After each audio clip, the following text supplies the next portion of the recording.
By 6 o'clock in the morning, David was dressed and ready to leave home for kindergarten. His mother handed over his backpack stuffed with textbooks, paper, pencils, and most importantly, breakfast.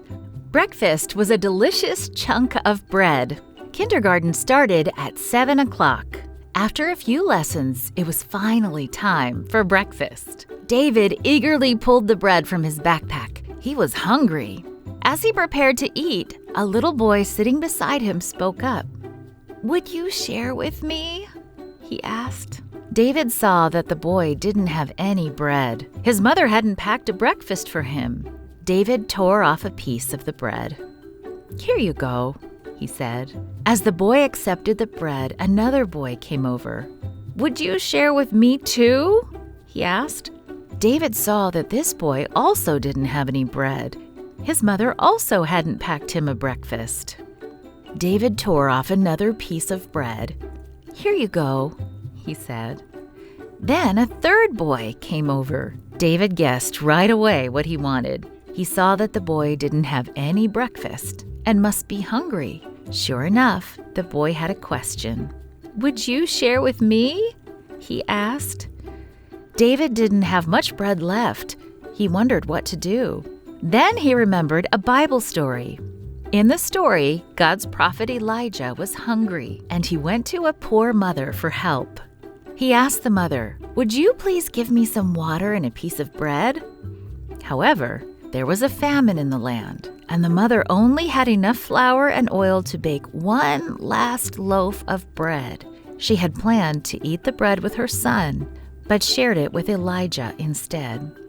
God rewarded her with a miracle. He provided an unending supply of flour and oil, and the mother was able to bake bread until the famine ended. She and her son never went hungry. David had heard the Bible story in Sabbath school. The Sabbath school teacher had told the children, "You need to share with those who are hungry." David broke the last of his bread in half. "Here you go," he told the hungry boy. David and the three boys nibbled on the delicious bread. It was a good breakfast. David felt good that he had been able to help the other boys. His own breakfast wasn't big, but he didn't get hungry before kindergarten ended and he went home for lunch. The next day, the same thing happened again. When David pulled out his bread for breakfast, other boys asked him to share.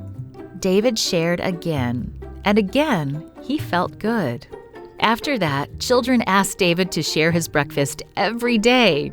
Today, David is 13 years old, and he has shared his food for 8 years. His kindness has surprised some classmates, and they ask, "Why are you sharing?"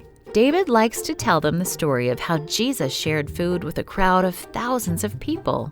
"I want to share like Jesus," David says. David's generosity has had a good influence on his classmates. When they saw him share his food, they also started sharing their food with those who had none. "Sometimes I feel hungry because I give away so much food," he says, "but I'm happy because I can follow Jesus' example of sharing. I believe that I'm sharing the light of Jesus with my friends." Part of this quarter's 13th Sabbath offering will help open a Seventh-day Adventist school in David's home country of Cameroon, where children will be able to learn the joy of sharing God's blessings with others. Thank you for planning a generous offering.